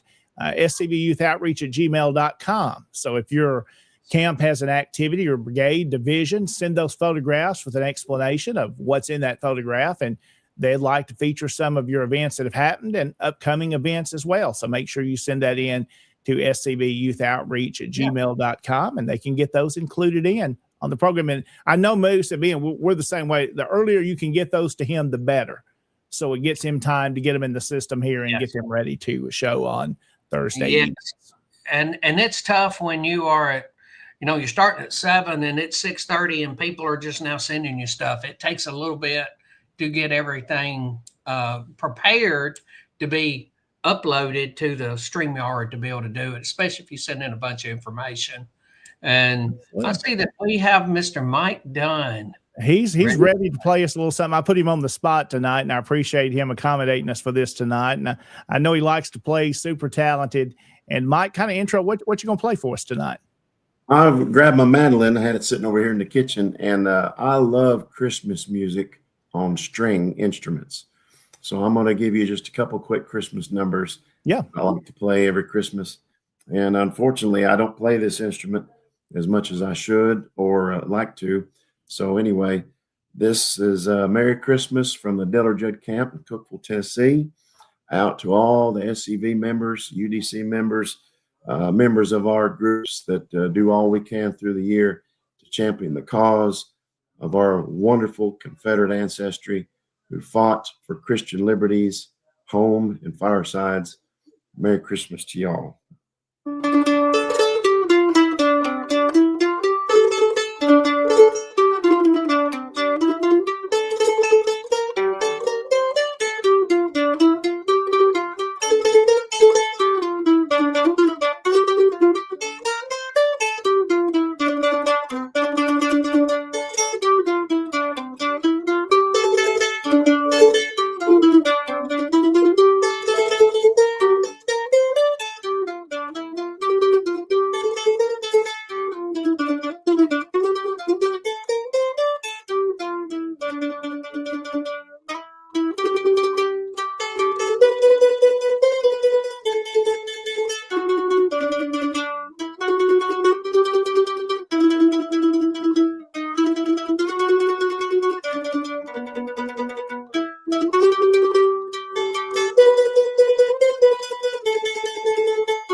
Fantastic. I like that, Mike. Very good.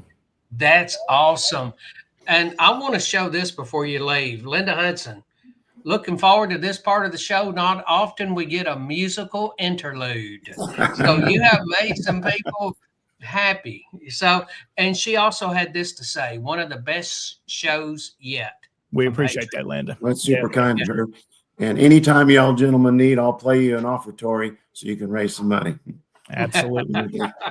Michael, thank you so much. Do you want to play anything else? I don't want to cut you short if you want to play something else, or putting you on the spot tonight. I can always play a number that we deserve to hear, no matter what we're doing or where we're going, because it's always great to reflect on our ancestors and their sacrifice. So if you'll bear with me just for one more number, it's the same one I played this morning as a casket was lowered in the ground.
God Thank save you, the Mike. South. Yes. I appreciate that. Appreciate you tonight being our guest. Mike, know the door is always open anytime you want to be on with us. Thank you all. God bless you, gentlemen. And Going to safe get more Tonight, Marine. I believe you're traveling a little bit tonight. If you are, have safe travels. Yes, sir. God bless you, gentlemen. Thank you. Yes, sir. You too. And thank you for being here. Absolutely. We appreciate Mike tonight, Jason. Fantastic way to go out to there with Mike's segment. A little bit of music for us this evening. A couple of things still we need to do, Jason, before we wrap up quickly tonight. Folks are staying on with us, and we want to get through a few events before we wrap up tonight's show, some things that are coming up in the Tennessee division and in the SCV. And one of those has already occurred, and let's get rid of that. How about that? And let's jump ahead to Lee Jackson banquets that are coming up in 2026. That will be here as we're almost to January. After we get through Christmas, we know we will honor General Jackson and General Lee around their birthdays throughout January and maybe even into February for a few of those. And one of those coming up, of course, is here in West Tennessee, Northwest Tennessee. The Jeffrey Forrest Brigades will have a Lee Jackson banquet, and you will be the guest speaker for that event in Union City. And that's coming up. So let's remember that event. And then there's the details on January the 31st at 6 p.m. The Otho French Straw Camp in Union City will host the Brigade Lee Jackson event. Also, other events coming up. The Longstreet Zollicoffer Camp 87 in Knoxville having their Lee Jackson Day banquet. The Jubilee Banquet Hall on February the 7th in Knoxville. We mentioned this one a few times. Commander-in-Chief Donnie Kennedy will be there for the evening. That's always a big event in Knoxville. So there are probably others that are coming up. And as we see those, of course, we'll be sure to share those out on our Facebook groups and pages. So if you have an event coming up, please let us know. We'll still have some time in January to promote those. Be sure to let us know about those events that are coming up. And one, Jason, that we've talked a little bit about tonight, Mike mentioned that they're going to be playing at the National Reunion of the SCV in July of 2026. And there's the details about the event. July the 15th through the 19th in Kentucky. We'll be traveling up to Lexington. There's the website, 131scv.org, where you can go there and find all the details, registration, the schedule, hotel accommodations, that are available there. So just visit that website if you're planning to be with us at the national reunion this year. And I believe it's an election year, Jason. Yes, it is. So that's always going to be a big time there for the national reunions. Those guys have done a lot of work to bring that to you. Also coming up, our Tennessee Division reunion. You still got time to register and make your arrangements there to be with us on April the 17th and 18th. That'll be in Morristown and Russellville, split between the two, as we will have the business session there in Morristown. The main hotel will be there, and then we'll be traveling over on that Saturday afternoon to Russellville to the Longstreet Museum to dedicate the marker there that you see an image of. And of course, there's the host hotel, the Candlewood Suites there in Morristown. It's a fairly new hotel, and there's a sample of some of the rooms and the workout facilities. Jason, we might need to team up and hit that workout facility. What do you think? No, yes, sir. I need to. It's absolutely, but I imagine I'm going to continue to eat, so I need to hit the workout room. We're going to talk about it. We're probably not going to do it, so that's okay. We're trying. We're getting there. At least we're talking about it. But of course, that's coming up. TennesseeSCV.org is where you can go to get all the details about the Tennessee Division reunion that's coming up. It's also an election year for us as well. I plan to seek the office of Division Commander once again, so it'd be an honor if you would continue to allow me to serve the division. I've enjoyed this. It's been fun. I've learned a lot, got to meet a lot of great people, and again, want to continue our organization to do my part to lead it into the future and make sure we're still here and doing what we're supposed to do is honor our Confederate ancestors. And Jason, you don't get to get elected as division adjutant. I appoint you, and I plan on you staying there. So you've been appointed. You can't leave. Well, no, and that is the thing is I work for the division commander, and you could decide that you want somebody else. And you're doing a fantastic job. Fantastic job. I appreciate all your efforts.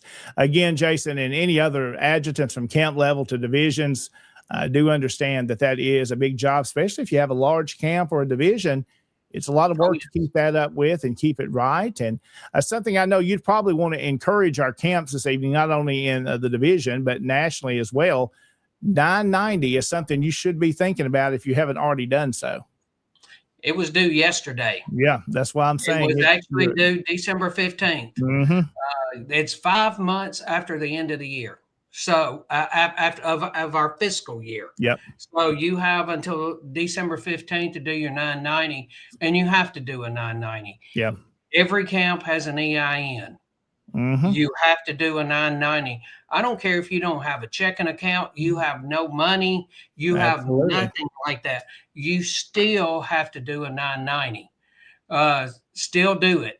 I know it's going to be late, but still it needs to be done. You don't need to skip those and miss those. And we know camps, Jason, that have not done that in years, and it gets you in a bad place with the IRS level, and you don't need that. You need to be reporting what you're doing, and encourage those as well that are in the adjutant role. It's a serious job you need to take on. It's got to be right. You've got to make sure these records are kept, that you're doing the right. You're not just taking cash and putting it somewhere. You need to get your bank account. You need to do these things. And again, if they've got questions, you can help guide them along the way and give them information, and I'll be happy to help as well. Oh, yes. Now, if there's any camp out there, they need some help, all you got to do is ask. I'm not going to get in your business, okay? But if you need help, then I'm here to help you do what you need to do. Mm-hmm. And if if you've gone more than 3 years, you've lost your tax status, and you have to file to get your tax status back. And that's a process and an expensive process as well. And you've got to have records to do that. I know an organization that's gone through that outside the SCV.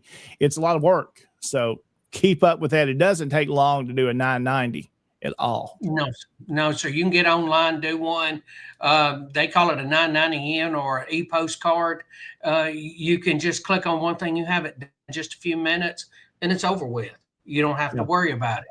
And the thing is, you don't have to wait until December 15th to do it. No, When our fiscal year ends on July 31st, you could do it in August, September, October, at any point in time, as long as, if you are, you do have money and you've got all the accounting done, you don't have to wait until December. Do it in September, and Just make a point to do it. And it's one of the things that you have to do. And I Yeah. know people say, "Oh, we don't spend any money." Doesn't matter. You got to do it. Mm-hmm. Doesn't matter. Absolutely does not matter. So Well, they please can reach out to you if they have questions. You can help them. It's Yes. not a real complicated process to get set up to do, but you can help guide them, get them to the right place to get started. Oh, yes. And that's something I'll be more than happy to do. And we can get you worked up from that. Yes. All Yes. right, let's see, Jason. We've got one more event here to mention, and then we've got a few photographs to show before we wrap up tonight. The General James Longstreet's birthday there, remembering and celebrating. Love cake, love history. So, I mean, that's a perfect event to be at right there. That's January the 10th. That'll be at 2:00 at the General Longstreet Museum there in Russellville. So great job. The Bradford Rose Camp and their organization there that owns and operates the Longstreet Museum, the Lakeway Preservation Association. I think I've got that right. Do a great job with the museum. And of course, at the division reunion, we'll be dedicating that monument that's there on the property. Yes, that's going to be an awesome thing. And everybody's going to want to be there for that. I don't know that I've been to a division reunion to where we have had a monument dedication. So this is huge. Yeah, this is a first. It's a big deal. Well, let's go through some of these. Jason, do you want to grab the details that go along with them in our banners here? And I'll pull up some photographs. This is from the General Hatton camp here in our first photograph that we have, that they laid some wreaths there. And I'll let you talk a little bit about that if you want to. Well, yes. And I want to thank Chuck Roydhouse for sending these to me. Chuck Roydhouse is what they call the HPO. That's a Heritage Promotion Officer. And that's getting the information out about everything that the camp's doing. And we should have a lot of these wreaths across America. I know that I participated in it. I've seen a bunch of them on there. Of course, we're not going to be going live, but still send them to SCV Youth Outreach. And when we get back together in January, we can talk about some that you've done them. Absolutely. We want to put that out. Oh, yes, because we want to encourage it done. And this is all from the Hatton camp, and they put some of them here in Cedar Grove Cemetery. And if you want to go to the next picture, this is them at the grave of their camp namesake, General Robert H. Hatton. And what they have in that list, you see it there at the obelisk of the grave. From left to right, you have Ed Tomlinson, you have Chuck Roydhouse, and just to the left of the obelisk is Tom Wood, and just to the right is Martin Frost. Those two men, they did the Tennessee Division adjutant job for 20 years combined. Yes, they did. Tom did it for 8 years. Martin did it for 12 years. They did absolutely tremendous job. Then behind Uncle Martin, and I call him Uncle Martin because I've been trying to get him to adopt me for over 20 years. And he keeps telling me the paperwork's in the mail. For some reason, I don't think it now, but, I believed him for a while. It got lost in the mail system. That's okay. We'll let it slide. Then behind him is Phil Chapman and Dave White. And we'll continue on to the next one. And this is Tom Wood, Tom Wood's wife, Nancy Wood. And she's at the grave of Sophie Riley Hatton. And Sophie Riley Hatton is the wife of General Hatton. And that's also the namesake for the Order of Confederate Rose chapter. So, and I want to thank them for doing that. And I'm going to take that post in so you can see the wreath. And of course, I'll go back to it. There you go. Okay, whatever I just want people to be able to see the wreath because you lay the wreath with the bow up. A lot of people do it and they put the bow at the bottom, bow goes at the top. So and we can go to the next one. This is old Chuck Roydhouse, and he's at the Grissom Family Cemetery, and that's 2 brothers and 1 cousin. And they were executed by Federals dressed as Confederates. And I asked, and Chuck, and he sent me this information. Yeah, I don't know much about that. I'd like to know more about that. Okay, and then what it was these, like I said, it was 2 brothers and 1 cousin, and they had come home together, and there were Yankees dressed as Confederates. That has become a theme all through the South by this time. They were dressed as Confederate soldiers. They were Yankees. Federals dressed as Confederate soldiers, and they tricked those 3 men into coming outside, and then they grabbed them, they took them behind the smokehouse, and they executed them. And then all 3 of them, the family buried all 3 of them together And the from left to right, it is John Marcellus Grissom. He was 26. He's captain of Smith's 4th Tennessee Cavalry. Mhm. In the middle is Thomas Griffin, 18. He was a new Confederate recruit. And on the far right was Wilson G. Hankins, 17, a Confederate recruit as well. So the two young boys were on the right. Mhm. Mhm. And you had their, I'm going to say probably older brother at 26, or maybe even an older cousin, two of them, and they went home. They come near their house, so they went home. And then probably were helping to plant crops or do something like that. And Federals dressed as Confederates come up and tricked them. Convinced them to come outside and took them behind the smokehouse and executed them. Mm. So, yes. Wow. Yes, that does happen. And they laid the wreaths at that grave. And here's And one more photograph we've got from Chuck. Yes. And this is, of course, Wreaths Across America. And he's at the Battle of Hartsville. They take care of that. I think I posted pictures of them before on here. They've sent in pictures where they've gone and they've worked on the Grissom Family Cemetery, and to where they've gone and they worked on the Battle of Hartsville Park. So, and I want to thank Chuck Broadhouse for sending those in. Well, great work there by Chuck and the Hatton Camp. They've done a fantastic job, always busy. And we share a lot of their things, Jason, because they're sending them to us. And that's why we want to encourage other camps and individuals in the Tennessee division, especially where we focus on, send in your events. We pull some of those from our Facebook group, but if you can send me those, especially if you've got a group of people with names, we'd like to be able to share their names, because we know some, but not everyone. And we'd like to make sure we can promote those. And you mentioned Wreaths Across America. There's several others. I know the Otho French Straw Camp has done some. I know Channing Green has been to several cemeteries. And I don't want to leave anybody out, because I've seen several do that already. But send us those photographs so we can promote what your camp is doing. And that kind of leaves us with our final thing, Jason, that I know we want to mention one more time, is SCV success. And these are the type things that we're talking about. And then we get into the legal battles that we fought and won. We want to promote what the SCV does and our accomplishments. And even as simple as showing you're placing wreaths on the veterans' graves, it shows you're active. It keeps the Confederate veteran in the light and out in front of that. We're still honoring those. They're not just old forgotten cemeteries with old gravestones that are not cared for, that the SCV is honoring these veterans. They're still fresh in our mind. Yes, and I want to thank you for bringing that up, because I'm working on the third announcement now, and it is about the Admiral Sims statue that was put up down in Mobile, in Spanish Fort, Mobile Bay, Fort Blakely area, and that we're going to do a SCV success on that. And then in April, which I know we're going to have a few more between now and April, but when we put the monument up there in Morristown, that's going to be an SCV success.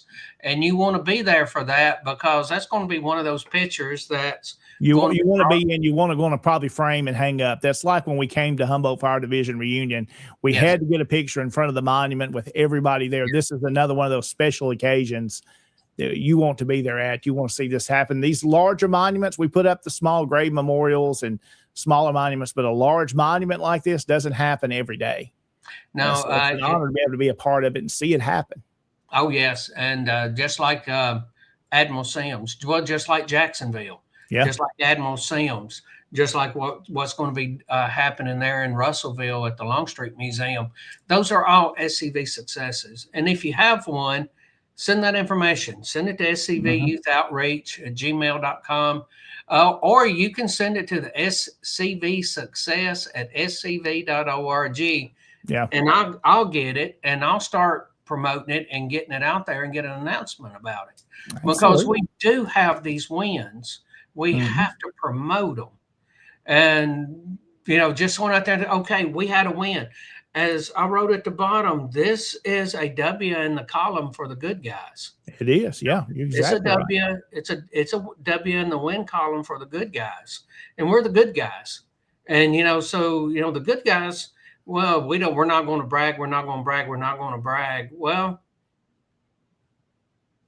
what is it that the Kennedy twins say? If you don't toot your own horn, it goes untooted. Yeah. Well, but what I've always kind of gone by is, no, you don't brag, you don't talk about it. But when somebody is saying all you do is lose, you never do anything. Now, wait a minute. We had this success. Yeah. Look at this. Look what's happened here. Mm-hmm. Yes, and there's going to be the success when we start, and I'm going to do one that's going to be on the Williamson County Seal.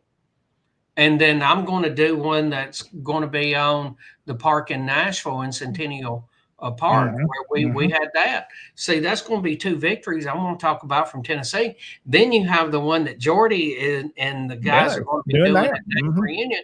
I mean, at Tennessee Division reunion. That's going to be huge. So that's the things that we need to promote. It's not bragging. We're just telling you what we're doing. And people say, well, it's bragging. Okay, well, you've asked us to do this job. And all we're doing is showing it's being done. We're just showing you that we're doing the job. It's not bragging. People say, oh, you're patting yourself on the job. Well, it's being done to honor our ancestors. I'm doing the job, you know.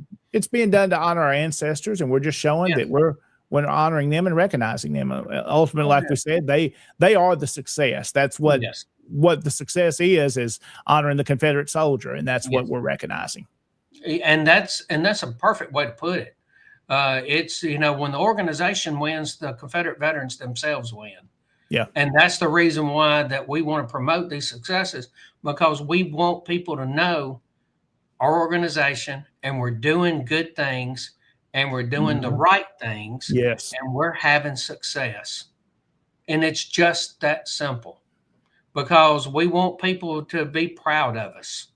And what Jordy says, they're shining a light in a dark world. We know it's a dark world, and so much negative we hear. It's good to be able to do something and bring it to the light and show the truth, as we've talked about tonight, what this whole season that we're in now, 9 days away from Christmas, what Christmas is all about, that it's about Jesus Christ, that he came to this earth over 2,000 years ago, shed his blood, died, rose from the grave, so we can be saved today.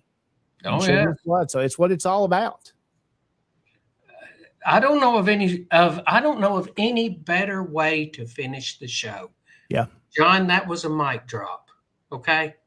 Because that is it in an essence. That's what it's about. His father sent him here to die for us. That's so right. that we could have remission of our sins and a home with him in heaven. Exactly right. That's the message. That's the message. Jason, it's been great. We have had, I know it's going on 9 o'clock. We've been here almost 2 hours with you tonight. It has been a great program. It's been a great season 1. Yes. We're looking forward to kicking off in January. I believe that date is January the 6th. We'll be back with you with a new program, a new season. Some of the things we've got working on, of course, like the regular guest we've had talking about the camps. Also, we do get into an election year. We'll give the different ones that are seeking offices a chance to come on with us.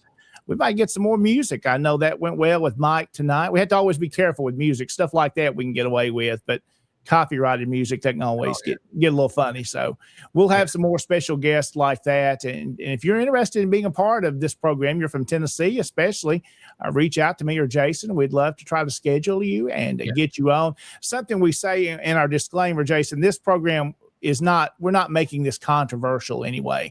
Tennessee Tuesday is promoting what we're doing, telling about the Confederate soldier, what our camps are doing. We're not here to pick apart the war and argue with each other.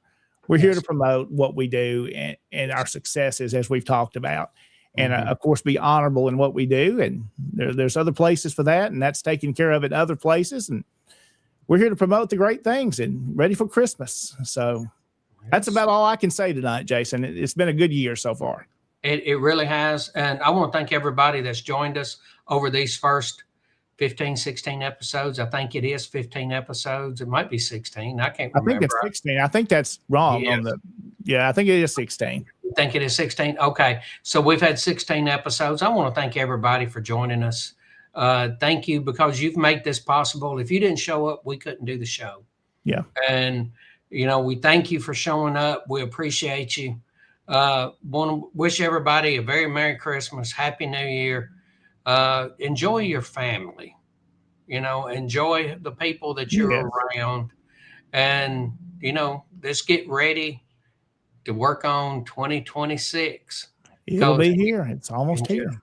Oh yeah, in just a little bit, it's going to be here. A couple of more naps, and next thing you know, it's going to be 2026, and you got to hit the ground. You got to hit the ground running, because we don't need moss growing on a rolling stone. No, not at all. Not at all.